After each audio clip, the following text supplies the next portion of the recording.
everyone, and thanks so much for joining us for our Facebook Live on the Pregnancy Magazine Facebook page. I'm Sunny Galt, and today we are talking about pregnancy and what you can and can't eat. I know there's a lot of misconceptions out there. We're going to break down some of the foods for you. There's a lot to consider when you're pregnant, as many of you are probably realizing right now. And sometimes I think it's so unfair. I've been pregnant 3 times. I have 4 kids. I had a set of twins in there. And every time, at least during my pregnancy, I was so hungry all the time. And then there's these rules that come out say, you can't eat this, you can't eat that.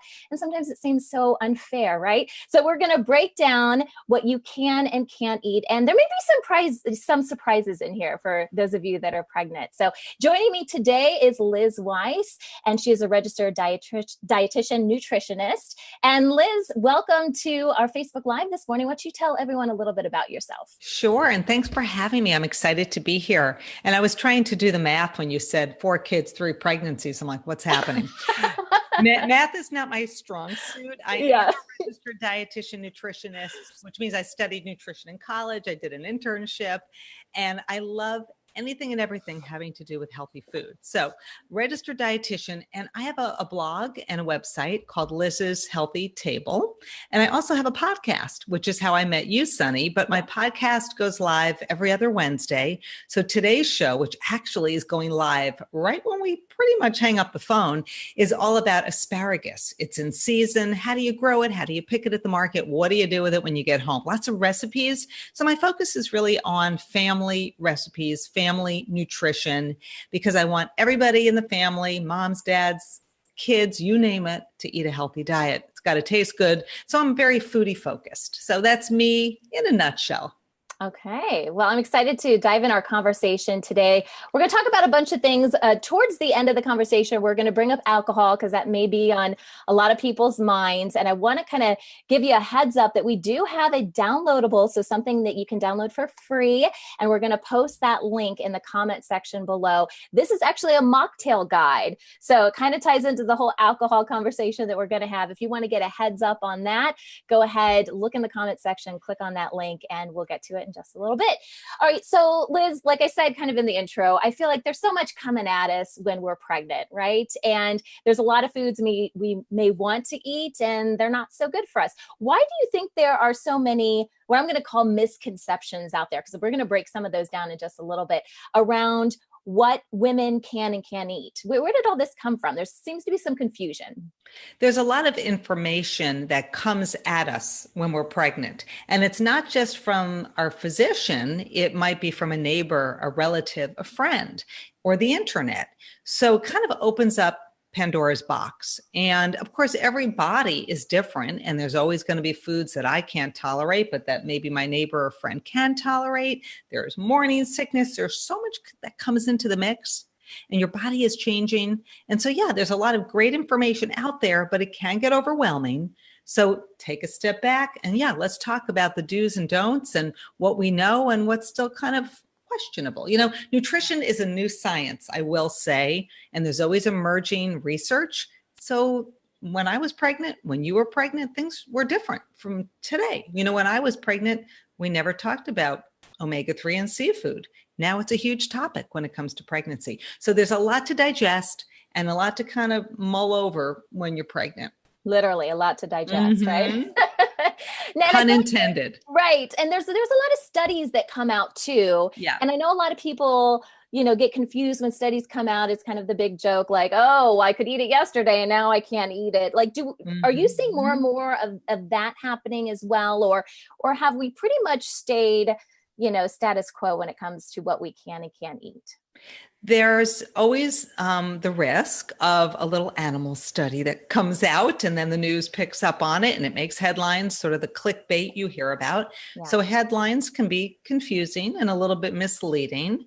So it's really important. And we also have to remember that, like I said, nutrition's a new science and we keep adding to the body of research. More and more is known. And that's why recommendations change, because 10 years go by. There's a whole new body of research and then a new recommendation might be made. So it's evolving, but you know what, when it really comes down to it, good nutrition is good nutrition. So there's always that good baseline. And then there's some do's and don'ts that you need to be thinking about on top of that good baseline. Yeah. So let's go ahead and break down some of these foods. And as we do this, I want to inform our audience that, it's not just that you can't eat this or consume this, but I want to give the why behind it, because I'm one of those people that if you tell me I can't do something, I'm going to want to do it. And until you explain, okay, this is what it's doing to your body, or this is the potential of how it can impact you in pregnancy. So let's break down this list, perhaps from a little bit different perspective, and really focus on the why, so we have the information we need to make the right decisions for us and for our baby. So let's talk about eggs, because we hear a lot that eggs are important for us, and it's part, talking about omega-3s and good stuff for your body. What do we need to know? Like, I think this is on the red list. Like, if we were to separate this out and be like, these are the ones we really want to avoid, but are we talking about raw stuff, or what do we need to know about eggs? Let me just back up and say that eggs are so nutritious and so vital to good nutrition because eggs contain a type of B vitamin called choline. And choline is important for the developing fetus, important for kids, babies, and for us. Really important for brain health. And eggs are one of the richest sources of choline. And you're going to hear a lot more about choline in the future. It's a hot nutrient right now. So if you want to eat an egg a day, go for it. I happen to love eggs. What we're talking about here is raw or undercooked eggs, because there's this slight risk of salmonella. Now, bear in mind, when you're pregnant, you are more vulnerable to foodborne illness. That's the why. Same with AIDS patients, same with the elderly. You always hear how they're more vulnerable to infection. Same for pregnant women. So we want to avoid raw or undercooked foods, including eggs. But cooked eggs, scrambled eggs, hard-boiled eggs, a beautiful egg omelet, go for it. I really encourage people to look into choline, this really important brain nutrient. Do not shy away from eggs. They're excellent. They're excellent. I'm going to give you so many puns today. So include eggs in your diet. Just make sure you cook them till they're fully cooked. Okay. Now, what would be some examples of things that we may normally consume that would have raw egg in it? Because I'm thinking raw eggs, like what would I normally eat that would have raw egg in it? Well, my kids love sunny side up eggs. So it's a runny egg and you put it on toast and the yolk kind of oozes out, and the yolks are so nutritious. And if you do get the omega-3 eggs, these are chickens who are fed a special diet. It's not fortified. It's what those chickens eat. But if you have a runny egg, maybe you should be avoiding that. Or a Caesar salad. Caesar dressing traditionally is made with raw egg. I know when I buy Caesar dressing at the market, that's not made with raw egg. That's fine. But if you're in a restaurant, you might not know. Is it a traditional Caesar with raw egg, or is it a pasteurized egg product? That's when you want to ask.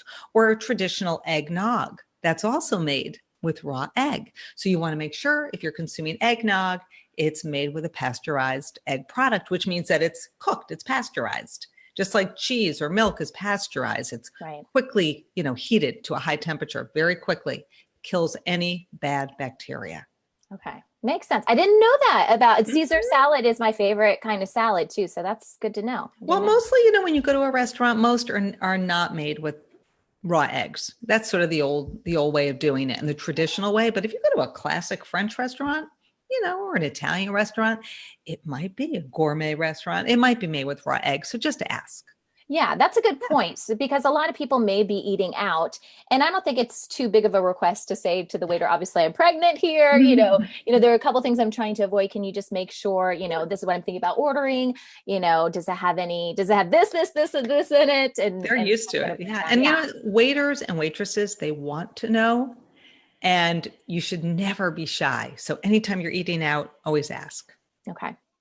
All right, let's talk about sushi, which I think a lot of people, well, I don't know. I'm in California. A lot of people eat sushi here in California. What do we need to know about sushi? I think we know pretty much we're not supposed to eat raw fish. I feel like a lot of this is coming back to the raw form of it. Yeah. Sushi, it technically means vinegared rice. So that's really what sushi is. It depends on what you're putting on your sushi or in your sushi roll. So anyway, just a little fun, another fun fact. So raw fish, just like the raw eggs, could contain pathogens or a parasite even. So avoid that if you're pregnant. We're kind of getting back to that same advice of avoiding raw foods, because you as a pregnant woman are more vulnerable to infection. So if you're going out for sushi, you could do what I do. And I love to get California roll, and I love to get it with avocado or a cooked fish. You could ask for cooked shrimp in there. You could ask for smoked salmon. You just want to make sure that what you're getting, it's really the sashimi. You know, when you see kind of that rice with that strip of raw fish over it, that's called sashimi. And it's the sashimi that tends to be the raw fish. So if you're going to go for, say, a California roll, again, talk to the wait staff and say, I want California roll, but can I have it with cooked fish instead of raw fish? So advocate. Doesn't a California roll typically have imitation crab or some sort of crab in it too? You know, whenever I get California rolls, sometimes it's got a medley of things. You know, I think it's more of that, you know, it's the rice, there's some, you know, a vegetable or something in the middle. There's that seaweed around it. So I might be wrong on that one. You know, technically California roll, like what's in a California roll? It might be that it's that, crab, you know, imitation crab.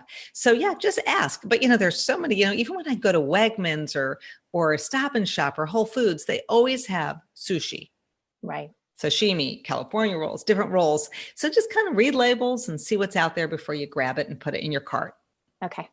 What about unpasteurized juice? I don't even know. And a lot of people may be like, what does it really mean for something to be unpasteurized? Well, the pasteurization is when something's heated to a very high temperature very quickly, and that kills anything. So when you buy milk, it's typically pasteurized. When you buy juice, it's typically pasteurized. But if you go to a farm stand in the fall and they're selling apple cider, it might not be pasteurized. And that's where you want to, again, ask those questions. I mean, think about it. If you're picking apples, you're not supposed to pick them off the ground. You're supposed to pick them off the tree. This is the apple cider maker.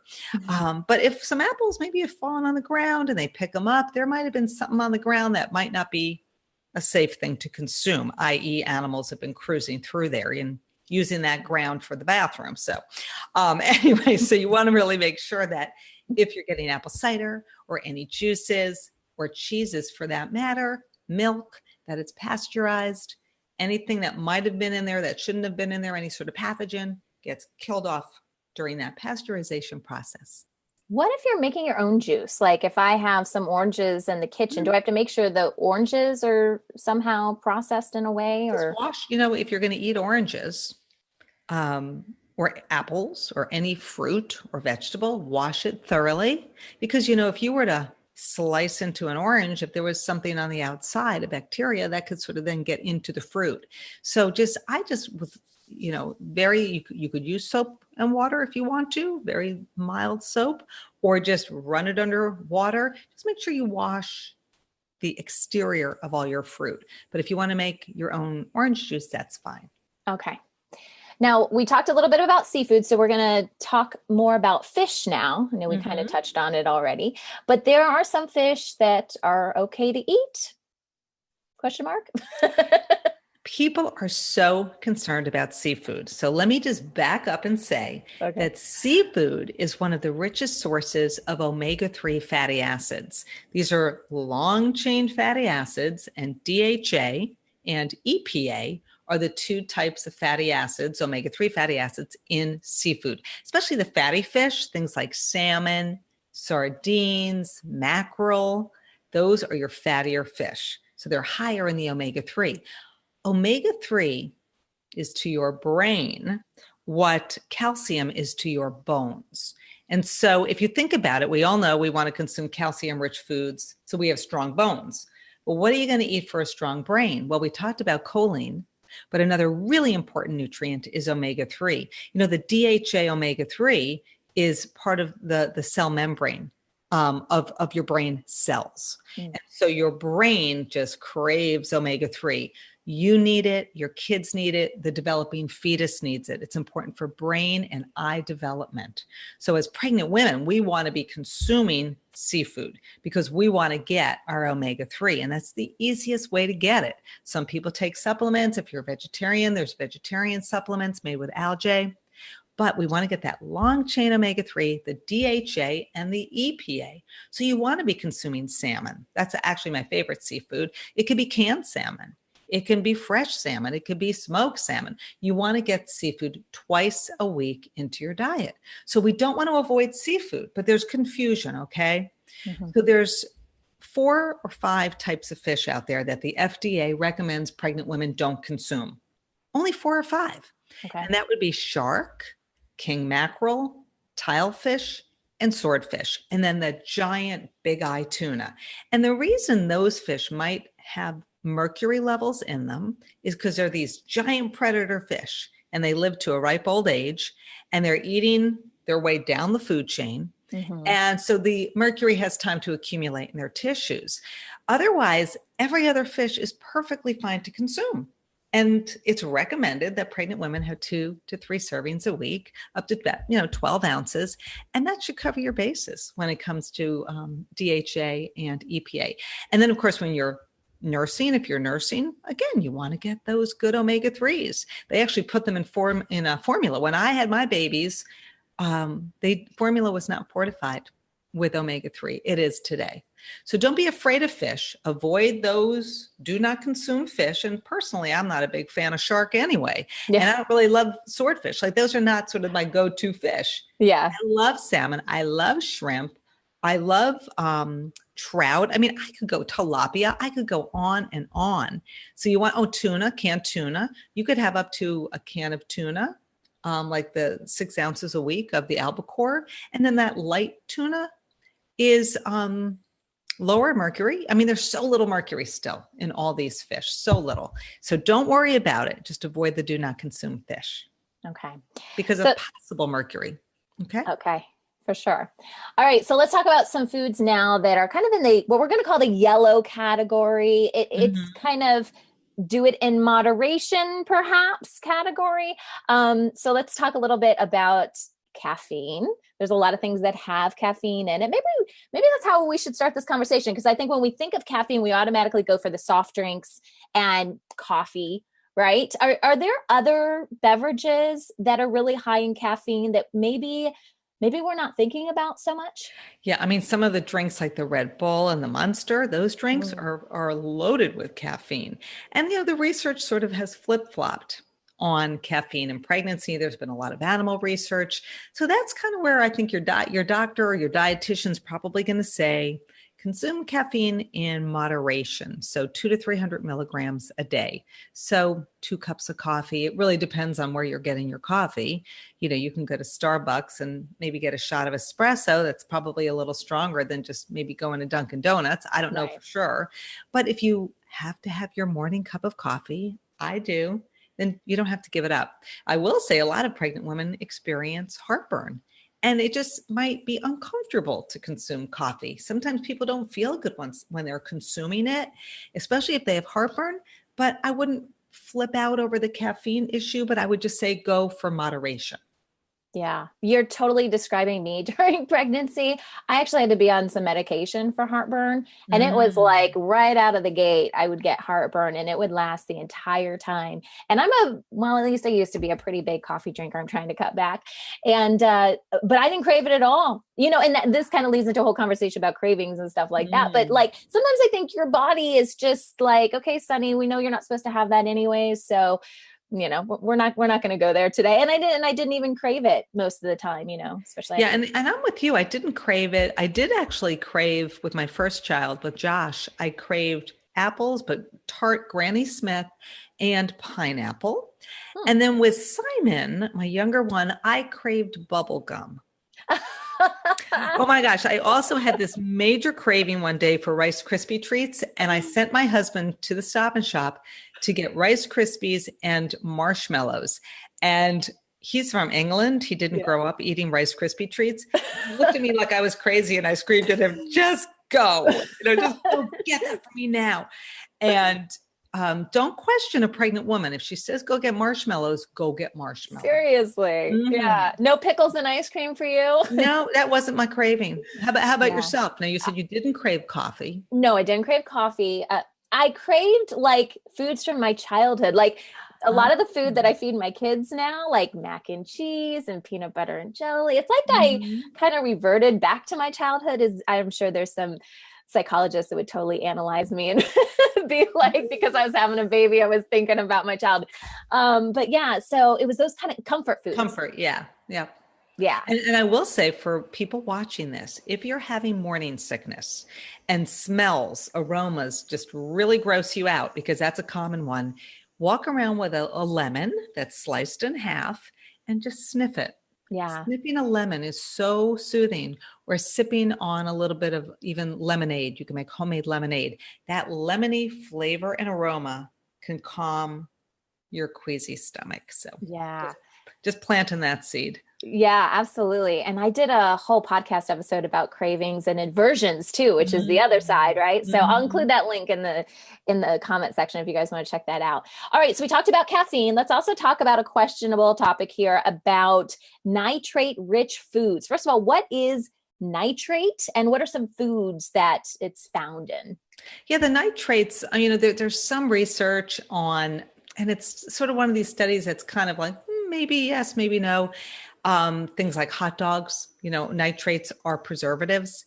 And so there's some research that it can increase cancer risk. And then, that's one of those, an area of research that sort of flip-flops. I would say, to err on the side of just being cautious, because you're pregnant and you want to do really what's best. Avoid heavily processed meats. Now, meats are great. Again, they provide iron, they provide zinc, they provide B vitamins. So I personally, love red meat, lean red meat. And I don't know why I craved duck when I was pregnant, but that's a weird one. And I did crave duck. But again, don't be afraid of meats, but steer clear of those heavily processed meats. So bacon, although you can get nitrate-free bacon, and even hot dogs, you can get healthier hot dogs, but just steer clear of those and read labels. And when you think about those nitrate-rich foods, they are processed. They're not necessarily nutrient dense, but if you travel in Europe, they eat a ton of processed meats. They eat a lot of hams and different, gourmet processed, like deli type meats. And, they're fine over there. Right. So, yeah. And they eat it every day, but I still say moderation. Yeah. Now you mentioned labels. So what are we looking for? Like when we go to the grocery store, will it say nitrate something nitrate. On the, it will actually say it. Okay. With an I, nitrates. Yeah. You'll see nitrates, and it's a preservative. You'll see that in there. So yeah, just read labels. And if you go to a place like Trader Joe's or Whole Foods, they tend to do that label reading for you ahead of time, and they don't carry a lot of foods like that. Okay. So you'll get sort of the all natural version of the hot dogs and the meats and, and those typical foods that would have those preservatives. Okay.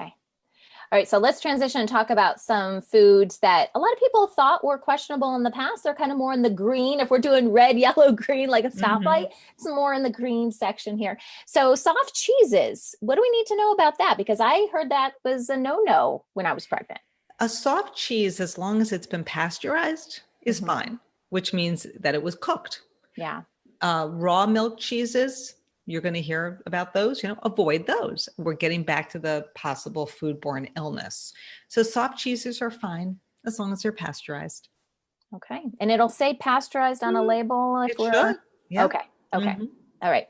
And we kind of talked about this already, but cooked deli meat. So we're talking about processed like hot dogs. But if we're going to the deli and we're getting some turkey or ham or something like that, that's normally okay to do? Yeah. It was okay when I was pregnant, but then there's this issue of listeria, which is a type of bacteria that can lurk in things like those soft cheeses if they're unpasteurized, and can lurk in deli meats as well. So it's recommended that if you consume a deli meat, and it could be anything from that deli counter, that you cook it first. So if you're craving corned beef from the deli counter, cook it so you can see it steaming. It's hot. Maybe make a Reuben sandwich with pastrami or something. But make sure that deli meat, it sounds a little weird, but it should be cooked first. Okay. And that's one of those things that a lot of people love, and they eat deli meats, turkey for lunch every day. But if you're going to get it, just cook it quickly and then add it to your sandwich. Okay. And the last one here on our list, I was surprised by fresh produce. Now, I would think that would be something that, we always hear about, get more veggies in your diet. Is there a pesticide or something that we need to be, that was of concern at some point, or what's going on? No, we're just back to the fact that produce, because it grows I'm looking out my window, it grows in the earth, could have pathogens on it. Like right now, we're in the midst of dealing with an E. coli outbreak with romaine lettuce, right? That's been in the news. Right. And so certainly keep an eye out for anything that's being recalled or any warnings coming down from the FDA.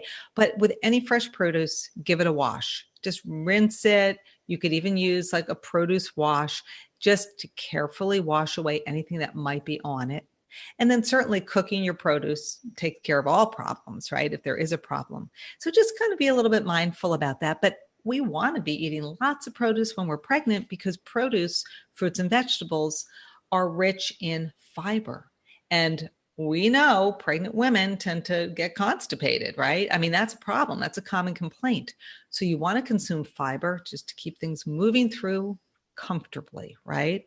So don't shun fruits and vegetables. And other great ways to get fiber would be consuming things like beans, right? You can make yourself a nice bean burrito, add beans to a salad. Beans are rich in fiber, seeds, nuts, munching on nuts, dried fruit. These are all great ways to add more nourishing fiber to your diet. Okay, so let's talk about the big thing we kind of teased at the beginning of our Facebook Live, and that is talking about alcohol.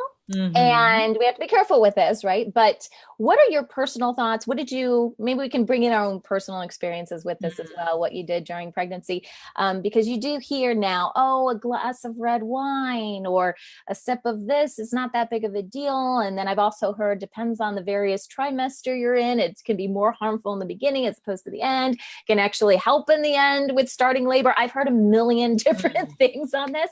From a nutritionist standpoint, what would you say? What's your recommendation? What's your personal experience with this?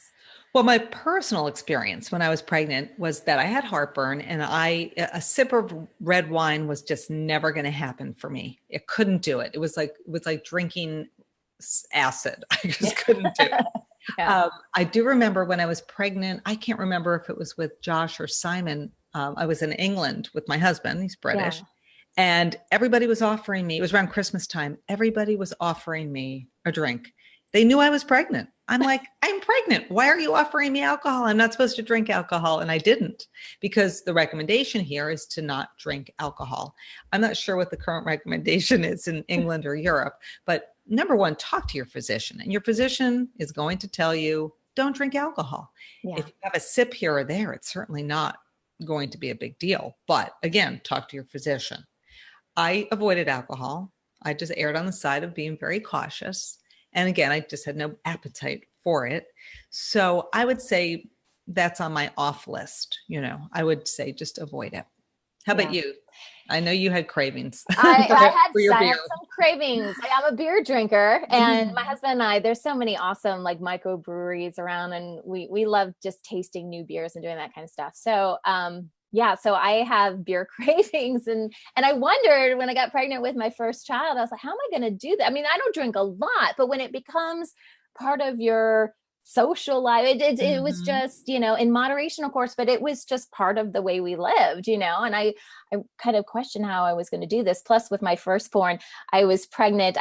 He was born at the end of July. So we had all the summertime, and my friends, my husband's friends we're all out at the pool enjoying ourselves, and someone busts out a beer and I'm like, oh, that looks so good on a hot July day. So I did do a little bit of O'Doul's They've got different varieties. And I don't remember which one I did. I probably only had a 6-pack throughout the course of my entire pregnancy. So it wasn't a lot. I think you're okay. Yeah. Plus it was the non-alcoholic beer. But for me, it was I just wanted to feel a little bit normal. You know what I mean? Like, it would be the same thing if you were on medication and you weren't supposed to drink or something like that. Something, it already felt so weird being so pregnant for the first time and everything. I wanted something that made me feel more normal. But I really didn't have to worry about more than that 6-pack because I still felt guilty every time I did. It had been like ingrained in my brain to not drink during pregnancy, regardless of the risk. For me, it was more about how would I justify this if it did cause something in my child? Like, there's no way that I could justify, because I had to have no duals. I mean, give me a break.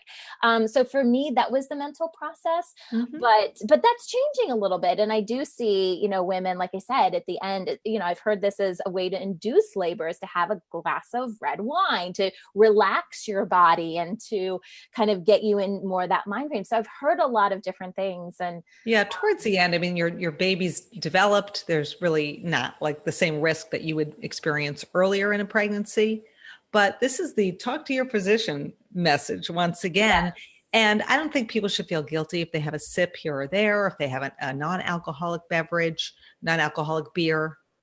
I think it's fine. And I can't wait to see that mocktail handout, because I think that's a great thing. Because, summer's here, it's hot out. Everybody's at cookouts, and you do want to participate and feel like you're part of the party. So why not make a mocktail and enjoy that? Yeah, thank you for that transition. So let me tell you guys a little bit about this. So all you have to do is click on that link that's in the comment section. We have a guide to making mocktails, and I'm not going to go too far into the different recipes, if you will, but there's something I did want to share with you. So I happen to be cleaning out one of my cabinets this past weekend, Memorial Day, my spring cleaning kind of thing. I'm going to show you this. So I had a baby shower. This is with my first son. Okay. This is about 8 years old. I don't know if you can see this. So this was a menu. Oh, that's hilarious. So my husband took this picture of me, but up here we had a signature drink at my baby shower, and it was a mocktail. So it says, I don't know if you can read it. So I knew I was pregnant with a boy. So I called it Sun, like SON, in the sun. So my name's Sunny. So a little play on words.